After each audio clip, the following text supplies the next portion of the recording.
Hello, I'm Rick Davis, President of TV Toastmasters. This is the February 15th, 2014 meeting, and it's called to order. I want to welcome everyone, and we have some guests in the audience today. Don Dillon, Courtney Snow, Courtney Snow, Janet Kloslin, yes, and Jean Strohofer. There you go.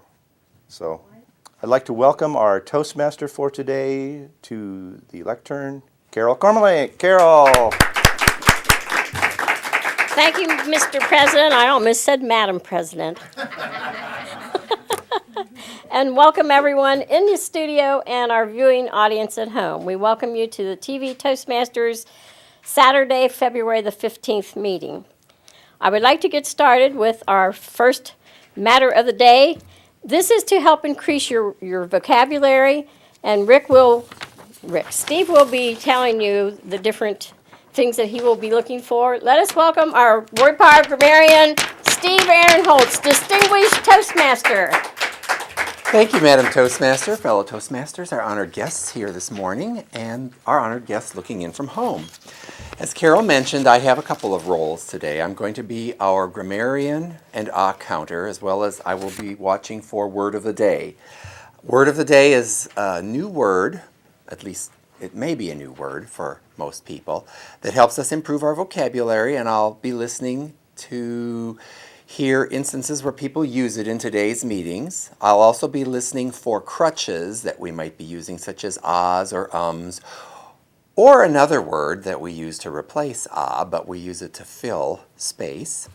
And then any unusual grammatical constructs that I happen to hear. And I'll be presenting that in our evaluation portion of the meeting.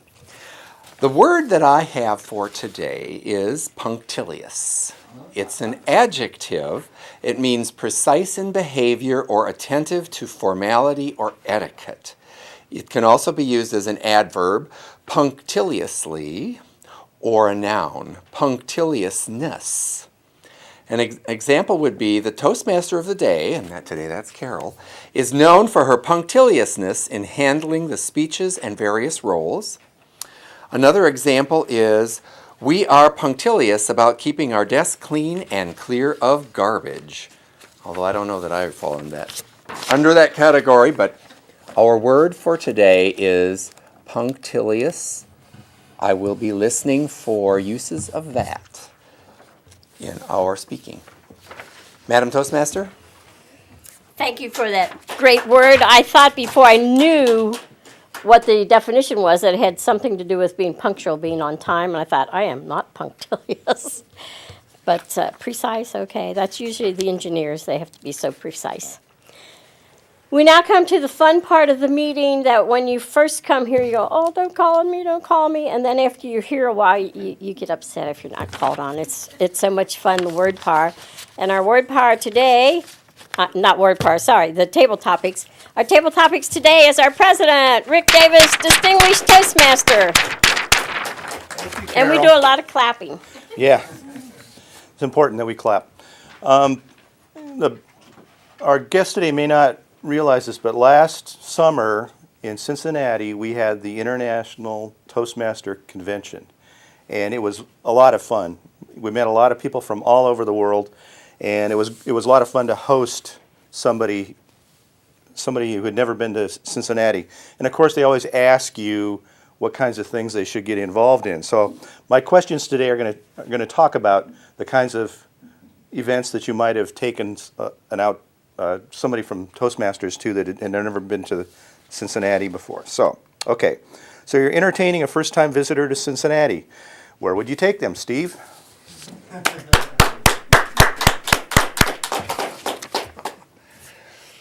Thank you, Mr. Tabletopics Master, fellow Toastmasters, our honored guests. Where would I take someone that is visiting Cincinnati for the first time? Oh, there's so many things that I could take them to. I would take them downtown to the riverfront. That's one of the places that's nice to go. We also have a lot of parks here in Cincinnati, so if the weather would be decent, going out to Eden Park or to Mount Airy Forest, some of those places would be nice. If the symphony was doing a performance in town, I think that would be something nice because then you could show them Music Hall and Washington Park across the street from it. Now, if they're into different food items, they might want to try Cincinnati chili, which I find different, but especially when they serve it up on a plate, when I'm used to it in a bowl. But that's something that would be interesting for them. It's nice to go downtown and walk around Fountain Square. You can walk along the riverfront to the Serpentine Wall. And even though it's snowy this morning, it could still be very pretty down there. Also take them across the Purple People Eater Bridge and go over to Newport. So there's quite a few things that I would take them to see. It would depend on how much time they have and how ambitious they feel. Mr. Tabletopics Master? Thank you, Steve. All right, so you're entertaining your first-time visitor, and they asked to taste something uniquely Cincinnati. It's too obvious. Skyline, Gold Star, that's too obvious. You came up with a very special place. Where did you take him or her? Michelle?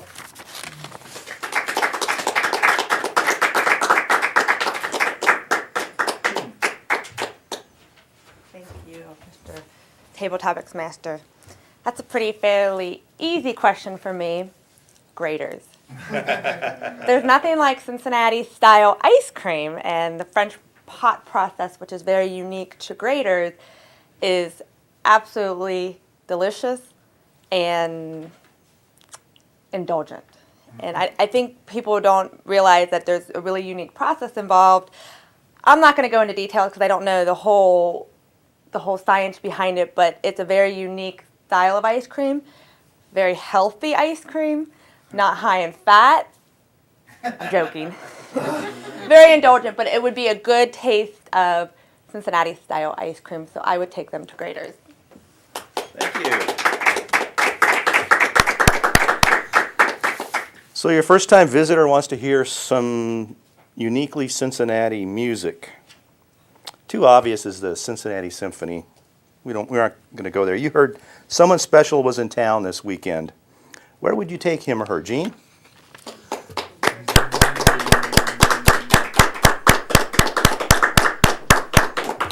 Thank you. Good morning. There's several places that are very unique.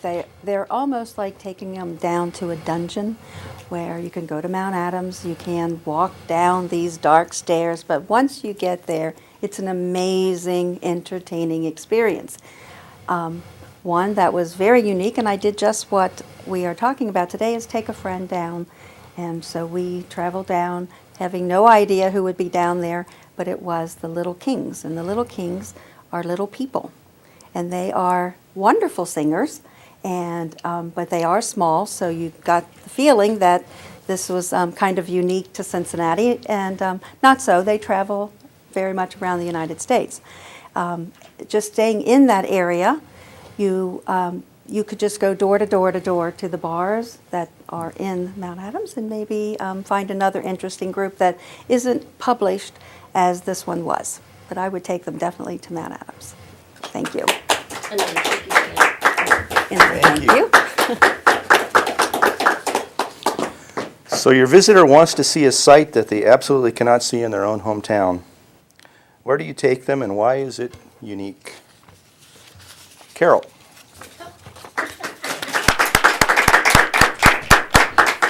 Why is it unique? If someone wanted to go someplace that may not be in their hometown, some of the countries it would be. The one place that I took them that I don't know if they have, I picked up some guys from Hawaii that were coming in. And so we had to wait a little while before we could get over to the garden, the convention center. And I took them to the Ducks on Newport. And we were in that duck bus that travels the roads, and then it also goes down into the river, and we had a little jaunt on the river, and you get to see all the sights. And I'd never done that before, and you get a little duck whistle, and I put it in my mouth wrong. Then I was blowing out the wrong end. Had to get that corrected. But that was fun. And the one place that I would take them, if I were going to take them to eat somewhere, I would take them to the Bonnebraza that's on 5th and Vine. and you have 18 different kinds of meat that they serve. You have a little token, and if you want to have some of the meat, you have the green side up, and if you don't want them to bother you with the meat, you put the red side up. And when you put the green side up, then they come serving. You have your choice. You want rare, they cut it off of this end. You want well done, they cut off of that end. And you just eat and eat and eat. So that's some of the things that I would do for the visitors. They really like that. I had pictures of them. Thank you.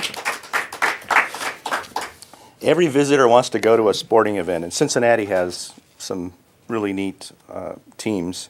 You realize that today is unique in that every amateur and professional team in Cincinnati is playing. So where do you take your visitor and why? Don? Sit that one out? You want to? Okay. Courtney, would you like to?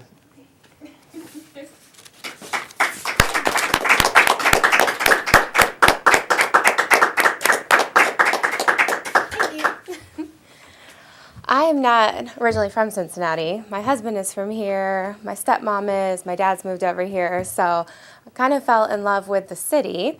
Probably the last couple of years. I just moved here in October. So definitely got a chance to see some of the Reds, Bengals. Definitely a football fan. So the Bengals, I would take, if everybody was playing at once, I would go to a Bengals game. Fortunately, I would like if Dalton would go. But the rest of the team is really good. The stadium's beautiful. Just going downtown, you can see the Red Stadium, the Bengals Stadium. Just a really beautiful city, a lot to experience.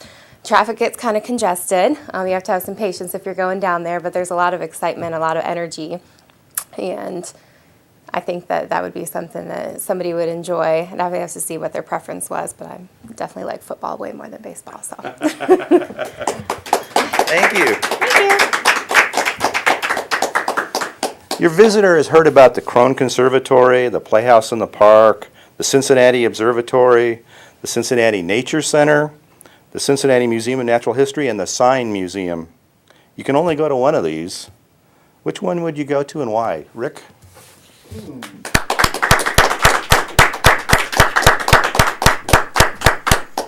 Thank you, Rick. Unfortunately, I wouldn't pick any of those.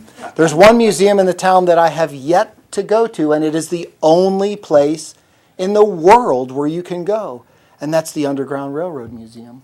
It's right here in Cincinnati, right there downtown, nice big building, but I've never been. Never taken the opportunity to go to the only museum that we can only visit here in Cincinnati.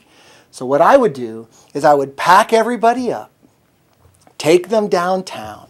We would go experience the Underground Railroad Museum, pretending like we're sneaking through tunnels and finding our way out of the South and into the North, through Cincinnati on our way to freedom. Then after that, we'd go have some Grater's ice cream. Maybe we'd go do Skyline or something like that. And my sporting event, I think the one that I would do if they were all here, although I've never done it, is the Crosstown Shootout between Cincinnati and Xavier. That feels like it's something that's kind of really unique, one of those rivalries that has a lot of emotion to it. I think that's what I do while I was here. Mr. Tabletopics Master. Thank you. Thank you, Rick. After speaking to all these visitors that have come to town for various reasons, you decide that you're going to go someplace that's the exact opposite of Cincinnati. Where would you go and what would you see? Janet?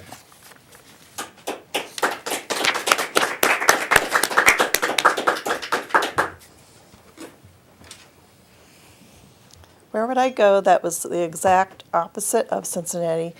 And that is easy for me. That's where I live, Morrow, Ohio. Okay, I once gave a speech on, I'm giving a speech from Lake Cowan out in, I can't remember, out by Lake Cowan where the women are strong and the men are smart and the cats are above average. There's not too much going on in the downtown Morrow area. Now, around Morrow, there are a lot of people live. It's probably like a bedroom community. And there's also some farms. There's a horse farm that we live by. There's several horse farms.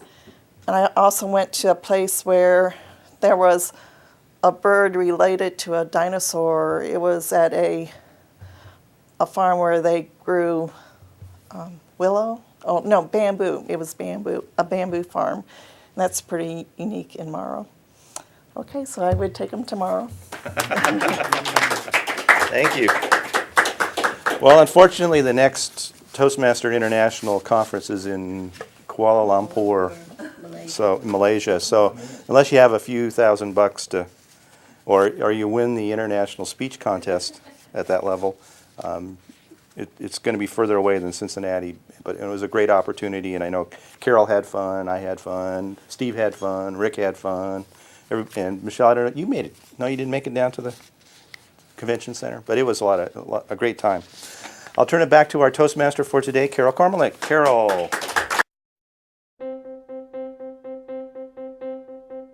Name an effective political leader in history who couldn't speak well. I take pride in the word There aren't any. Because when it comes to a disease Freedom like requires breast leadership, cancer, there are and no leadership requires parties. oratory. You have to speak to be heard. I have a dream. It's all about personal growth and guts. Never give in. Never, never, never.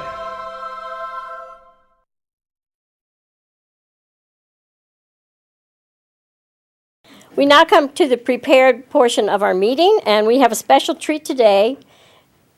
Rick mentioned the International Convention in August in Malaysia, and the other Rick, that was Rick Davis. Rick Barron is going to be practicing the speech that he hopes will take him all the way to Malaysia, and he gets a free trip to Malaysia if he wins. The person from our district will get their expenses paid. Let us welcome Rick Barron. He's an advanced communicator bronze, that's up another level, an advanced leader silver, which is at the top of the leadership level, and he will be telling us about brilliant ideas. Let us welcome Rick Barron. Thank you, Carol.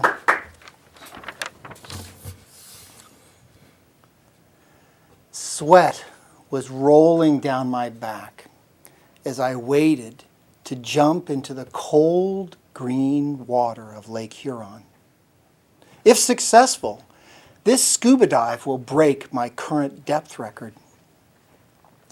As I stared at the horizon to overcome seasickness, I was reminded of a similar feeling in college.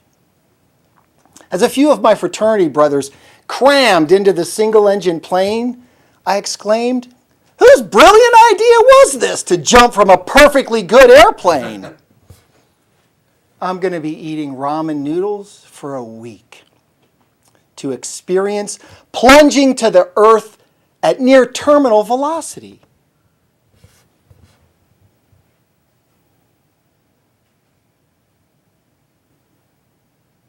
Fellow Toastmasters, honored guests, and anyone else who's found themselves questioning their sanity. Reluctantly, I turned the handle on the airplane door, like a teenager sneaking out of the house. The wind ripped it from my hand. First one foot, then the other, on what appeared to be a coffin-shaped step. As I became one with the wing, while the wind was whipping through my hair, it was a few decades ago, I realized that jumping last was a big mistake. I had watched my fraternity brothers take the plunge from 2,500 feet, yet was unable to see if they were wiping them up off the landing zone. I took a deep breath closed my eyes, and released my death grip on the wing because the pilot wouldn't let me back into the plane. I was hurled back at 250 miles an hour, plunging towards certain death. I was jerked violently upward as the ripcord deployed my parachute. Thank God. I opened my eyes, grabbed the harness, took in the view, the sound of the wind, and my accomplishment. Yes! It would take 2 weeks for my sprained ankle to heal from the botched landing. A few decades later, I once again found myself questioning my sanity. I was at work, going over the merits of accepting a separation package that would end my safe, secure career as an IT professional. As the mouse pointer hovered over the accept button, I could hear my father's voice. Study hard, get good grades, work for a big company. You'll be set for life. This from the man who was forced to retire from the Navy due to a clerical error. While most people were trying to avoid selection, I actively sought this insanity. The luster of working for a Fortune 50 company had worn off years ago. I chased multi-level promises, but was never able to generate anything more than a bar tab. I held most people's dream job, but I wanted the entire American dream. Business ownership, working from home, in total control of my time and my income. Fortunately, sanity returned as I was about to click that button. Whose brilliant idea was this? What happens when the severance money runs out? Are my skills transferable to another company? It was beginning to feel like clicking this button was a huge mistake. But I took comfort in the end of my father's story. Forced retirement was the best career move he never wanted to make. He was able to achieve new personal and professional heights. Click. I couldn't go to work every day wondering if I had missed my opportunity of my lifetime. My partner quit. The business debt piled up. The severance money ran out. I discovered that my skills are transferable. As a consultant for the company I got paid to leave. I make more money, I work fewer hours, and I don't have to deal with all the employee politics. Yes!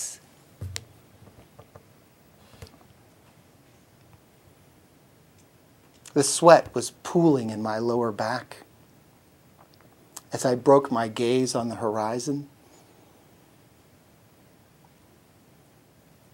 As I sat up to head towards the back of the boat, seasickness had moved from a thought to a real probability.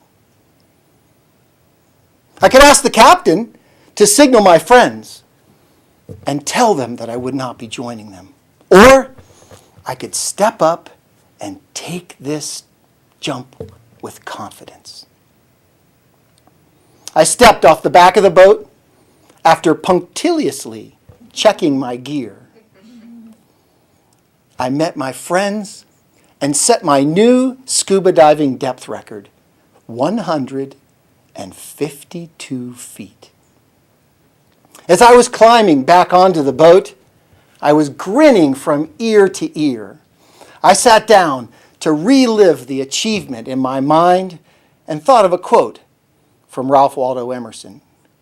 What lies behind you and what lies before you are tiny matters compared to what lies within you. What brilliant idea are you avoiding? Take the plunge. Ms. Toastmaster. Thank you for those brilliant ideas. We will be right back. All the education in the world won't help you get ahead in life if you can't express your ideas effectively. Every day, competition for advancement gets tougher and tougher. You need an edge. A Toastmasters Club can give you that edge. A low-cost learning experience for men and women.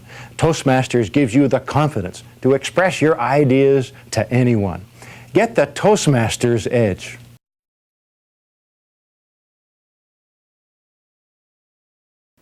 Welcome back. We now come to the evaluation portion of our meeting, and our general evaluator today will be Steve Ehrenholtz, Distinguished Toastmaster, and he will lead the evaluation portion. Let's welcome Steve Ehrenholtz.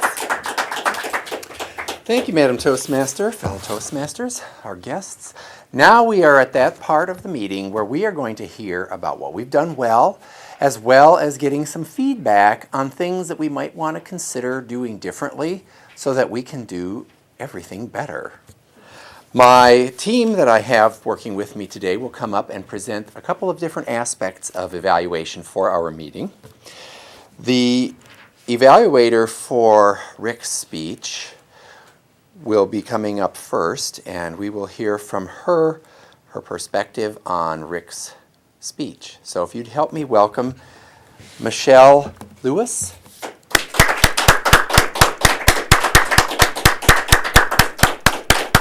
Thank you, Mr. General Evaluator. Guests, those looking in at home, and especially Rick, what a fantastic speech. I'm excited for you to use this going into the International Speech Contest. Rick will have an opportunity to compete locally against other Toastmasters clubs for a chance to go to Malaysia, and I think he's definitely on his way. The Toastmaster or the contest evaluation, it contains 50% is content, 30% is delivery, and 20% is language. So I'm going to try to follow that format for you today. So content, outstanding. I actually felt like I was watching a movie because Rick started out, he's standing on the horizon, he's using very descriptive words, talking about the sweat on his back, the cold, the wind, and then he took us into a flashback where he thought back to several times in his life where he used that common theme. Whose brilliant idea was this? And then he gave us a story about that question in his head and whose idea was this, and then why he proceeded to take the plunge, as he'll come back to later on. So content was outstanding. The delivery, fantastic. You actually stood here and you showed us how you were getting seasick. You talked about the horizon. Your vocal variety was spot on. So you got quick when you needed to, and you slowed down when you needed to. You paused, and Rick has a great job of doing that pause almost to the point where it's borderline too long, and you're like, did he forget what he's gonna say? What's he doing? But it really helps us all think about what he's gonna say next and want to hear more. So great job with the delivery. Language, again, fantastic. It's always hard to think of good feedback, but the only two things that I could come up with was one, the time. I saw that you did go over. So you have to, because you're in the contest, you definitely don't want to be disqualified because you're over. So you need to make sure you're paying attention to the signals and know, hey, I got to wrap it up, even if it's leaving something out that you want to add in there. The second portion, you referred to your father a few times, which was fantastic. But maybe you could quickly, if time allows, say what your father achieved, because you kind of mentioned, well, he was forced to leave the Navy, and then you said, but it was the best. It turned out for the best of him, but you didn't really say why. And if you can add that in, maybe because it maybe left us in the audience thinking, well, what about your dad? So that might be another portion you could add in. I really liked how you, and I need to pay attention to my time too, how you ended with a quote and then a question and then a statement. So you said the quote from Ralph Waldo Emerson, then you said, I can't remember what the question was, but you asked the audience a question and then you said, take the plunge. So really strong ending. So overall, I think you are on your way to Malaysia. Thank you, Mr. General. Thank you, Michelle. You may have noticed from listening to Michelle's evaluation that an important part of communication is also listening, and all the different things that she picked up on in Rick's speech this morning. The next member of my team that is going to report is the counter and grammarian. What we're going to do this morning, we usually have a couple of speakers, and so we'll have multiple evaluations. This morning, since we have just one speech that was prepared, we're going to go through our evaluation section, and then we'll come back, and any of the Toastmaster members in the audience here that would like to share some additional comments with Rick will have an opportunity to share their perspective. That brings us to our grammarian and counter, which is me. I've been listening for a number of things while trying to remain engaged in the meeting as well. The word of the day, punctilious, was used by Carol and Rick. I'm always impressed when a speaker can pull it into a prepared speech. That they remember what the word of the day is a plus by itself. I was looking for some of our grammatical crutches, as well as some irregularities in speech. For Rick Davis, I didn't have anything as far as his opening of the meeting. Carol, as Toastmaster, especially at the start of the meeting, she had a couple of UUs when she was introduced as a Toastmaster. And then she had a couple of these where she switches the direction she's going while she's talking. She had hopes to, will take him to Malaysia as far as his competition in the International Speech Contest. For my word of the day, I was trying to remember all the things I had to cover for that, so I didn't look at or listen for my own uhs and ums. I think I may have had a couple things in there, but I got a free pass because I'm the grammarian and counter. Rick Davis, in his role as Tabletopics master, had one and then he had a point where he said, our guests. So you switch directions in the middle of your sentence. For our table topics, again, I had a table topic, and I know I had a few problems there, but I didn't have anything to jot them down with while I was up here. Michelle, as a respondent for her table topic question, she had, and I think, the whole. You were putting together your response, but you were letting your mouth run while you were thinking. Jean, in your response, I only heard two ahs. Let's see, one of the things that I noticed you like to use was the word kind of. This was kind of.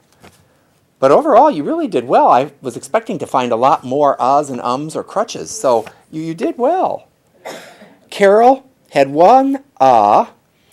She had a couple of restarts where she had and you just, and then she went the garden, the convention center,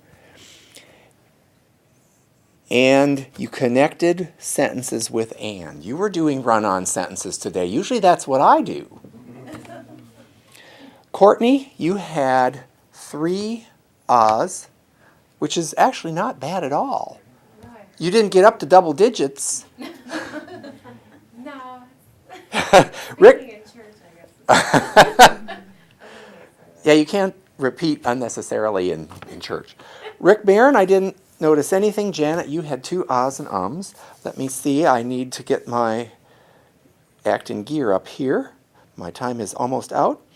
Michelle, with your evaluation, you were using some restarts. You had he, you, You used you 4 times, actually.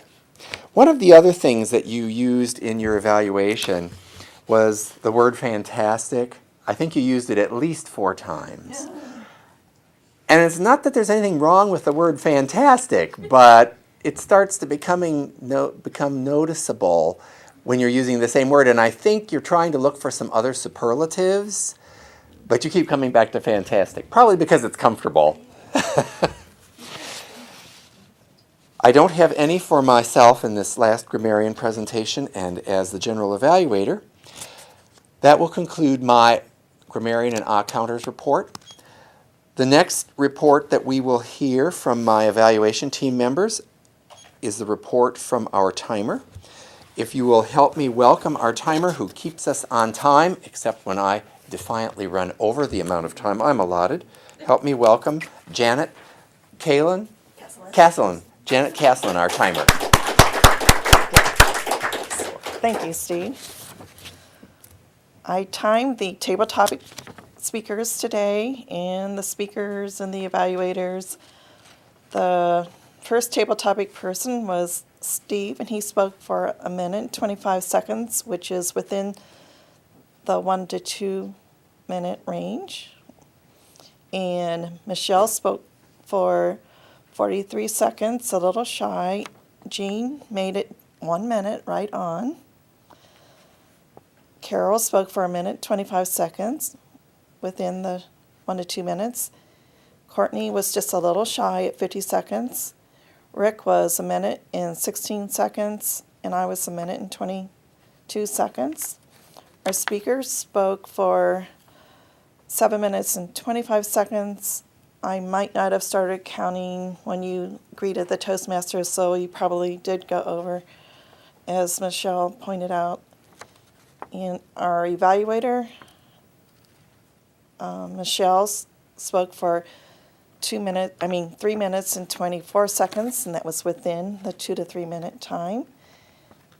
And let's see, the all counter grammarian report was 4 minutes and 10 seconds. Okay.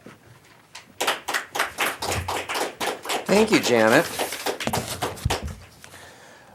At this point, I have some comments I'm going to provide on our overall meeting as general evaluator, and I'll also provide some comments to Michelle on her evaluation, because that's another role of the general evaluator, is to provide some feedback to the evaluators.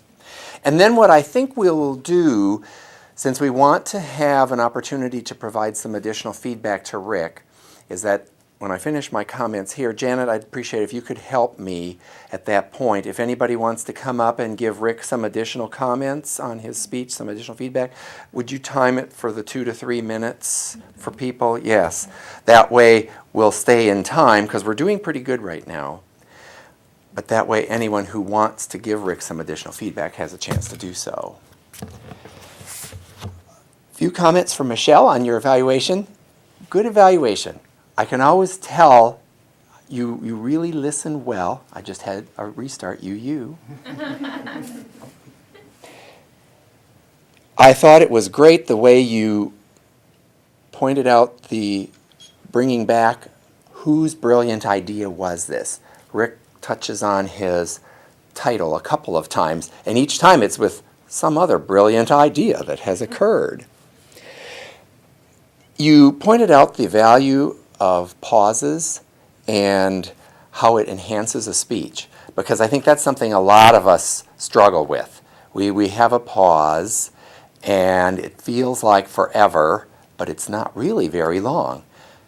Rick's real good at pauses, and I appreciate your pointing that out. You also did identify a growth area for him as far as something he could do to refine his speech for the next level competition. So I appreciate your feedback on that. I commented on your use of the word fantastic. So thank you for evaluating Rick. You did a really good job, and I always appreciate hearing your evaluations. Our meeting today started on time, and I think we will end on time. Our room was set up, and I have to thank our director for getting things set up, Nikki. saved the Sergeant at Arms from having to do a lot of extra stuff this morning, as well as the other people here getting the studio set up. I think that is it as far as my general evaluator comments are concerned. At this point, what I'd like to find out is who would like to give some additional comments to Rick? Okay, we have Rick Davis and Courtney. Okay, Rick, I'll have Rick come up here and share his observations, and then we'll hear from Courtney. Rick? Thank you, Steve. I think that this is a great contest speech. I think a contest speech has to be able to reach people on the emotional level, and I think that this speech has that capability you can really relate to. One of the places where I would suggest that you take a little more thought, a little more care, is that transition back to the dive boat. To me, there was, it took me a few seconds to figure out, oh yeah, you're relaying back to the beginning of the talk.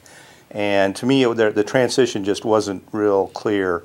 So I would spend a little bit of time on that. I think it's a great speech.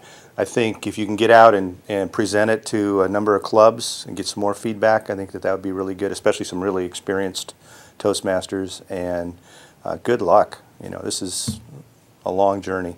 Mr. General Evaluator. Thank you, Rick. What about you? Actually, I do have a few comments. I really did like your speech, and I think as Courtney pointed out, it speaks to people at different levels. Rick brought that up as well, because I found myself thinking about different things I've done, and kind of thinking, okay, when you were talking about accepting a buyout, what you were going to do and your father being involuntarily retired, and I thought, well, I'm coming up to where there are these things on the horizon, and it's closer rather than farther away.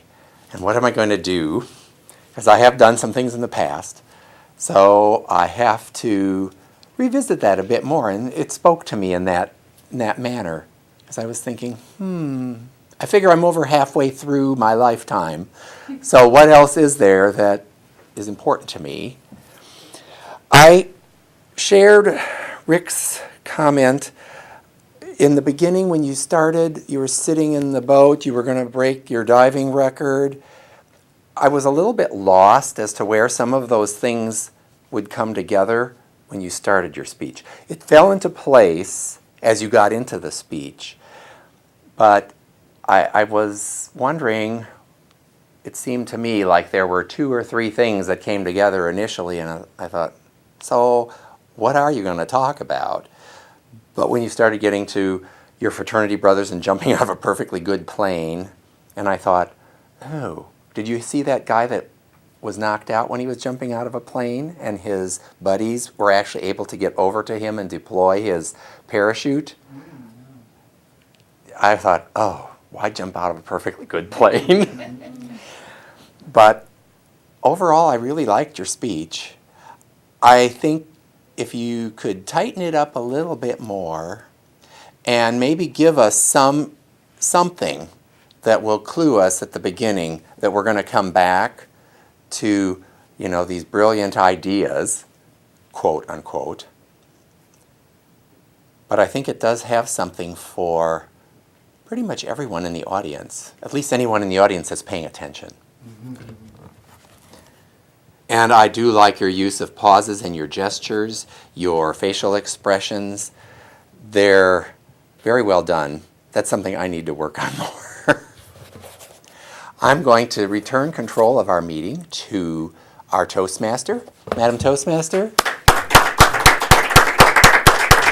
Thank you for that in-depth. Is that a punctilious evaluation, your general evaluation? Rick, I had one disconnect I loved your speech, but I had a disconnect, and I don't know if you have to have it in that sequence or not, but you talked about in-depth, your depth diving, and then you went into jumping out of the plane, and I'm going, well, I don't think you jump out of a plane when you go into the ocean, to the lake. And so I'm thinking, when you're saying about where they're splatting, I'm thinking they're landing in the water, because I don't know if you have to do that chronologically, or if you could do that someplace else, because I'm trying to connect jumping out of the plane with jumping into the water, when you said where they splattered on the ground there, and so that was kind of confusing to me. And I know that you start a speech with a story and then tie it back up, so you did that, but in between, just having those two together, when you're talking about jumping into the water and then jumping out of the plane, I'm still thinking you're jumping out of the plane into the water. And so that was a little disconnect, but I got it at the end there. And I loved your speech. Are you going to have the comments from the guest? Okay. We always like to ask the guest for their comments on what they thought about the meeting. And Courtney, since you've already been up here, if you would like to come up and tell us what you thought of the meeting. How are we doing on time? We're good. We're good? Okay. Come on up.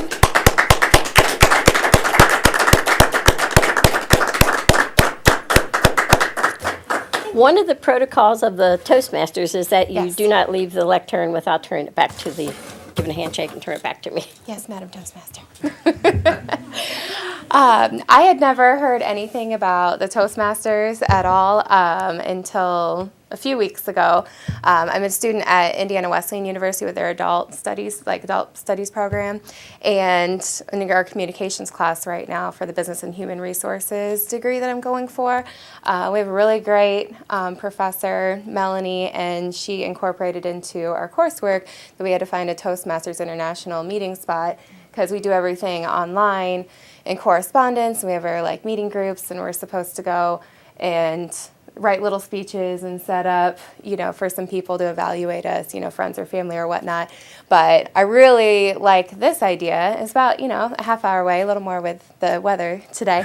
But I was definitely really excited to come out to it, to get involved. It's not with my classmates, but to just get that experience and to just meet with people that do this on a consistent basis, hear people like Rick Barron that is definitely going for a very high achievement and puts a lot of work and effort into this, and to kind of learn, I feel like has given me a lot more use out of this communications class to have this part of it. So I think it's a great idea. I don't know when I would get a chance to come back, but I think it would be something very interesting later on to get a chance to attend today. You all are really wonderful, warm, open people, professional, but just a very family type environment. I really like the concept of it, and didn't know a whole lot before I came in, but I really like everything I've learned and experienced so far. So I think it was a really great opportunity to be a part of it today. Thank you, Courtney. You'll do well in your public speaking. Okay, Dawn, you don't get to sit this one out because you want to be a public speaker. You speak in public, so I don't know why you were bashful today, but let's welcome Dawn Dillon.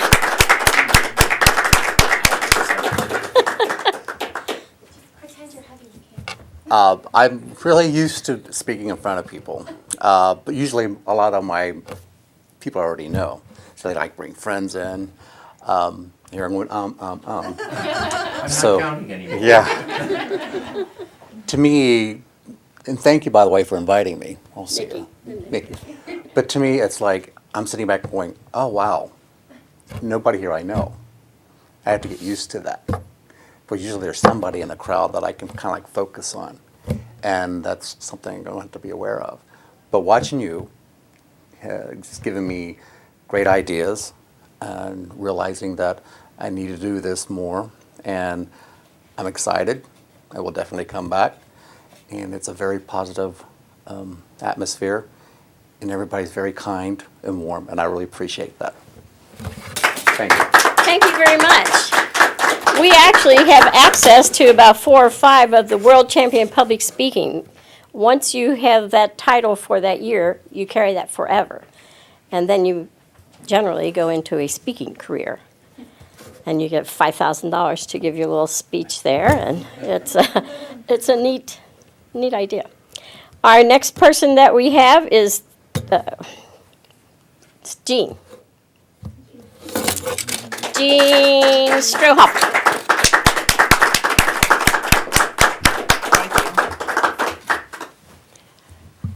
This was enlightening.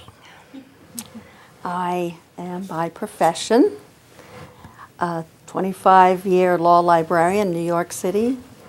I've had 700 attorneys that I've had to answer to. I have no fear whatsoever. I have been through it. But it takes, whatever job, and I've had other things that I've done since I retired from that, I always go back to my research skills. And my research skills took me to, what do you need now? I am a great mortgage originator because I study everything. But I needed to figure out in the industry, what can I do next? Might be online, but I just couldn't figure it out. So I just researched, and I found you guys. I found the group. I found that voice that said, you're not afraid, but you know what you're doing. No.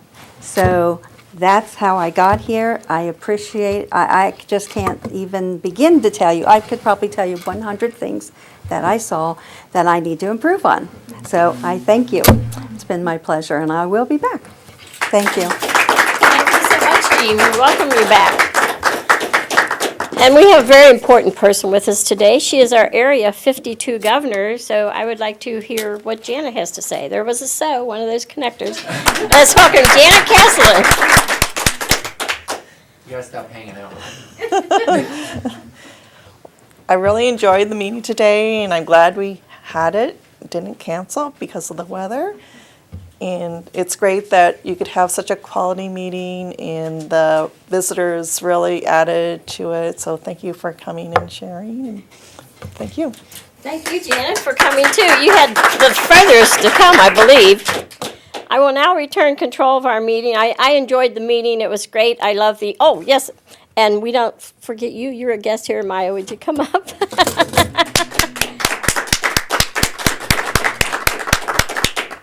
This is Michelle's daughter. Hi.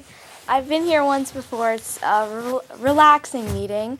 It goes slowly, and it's just relaxing to be here and watch everyone and have fun. And we're glad you came. Welcome. I will now return control of our meeting to our president to close it out. Rick Davis, Distinguished Toastmaster. Thank you, Carol. Well, we've managed to take it running on time to running over, so we need to end the meeting now. Thank you all for coming, and we will see you at the next meeting.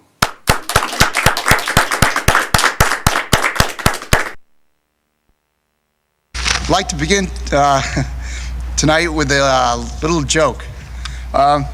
This guy, he's a farmer, and he says, "Hey, hello, sorry." But seriously, folks. Speaking in public is no joke. A doctor says, chicken says... For help, call Toastmasters, the public speaking support group. The chicken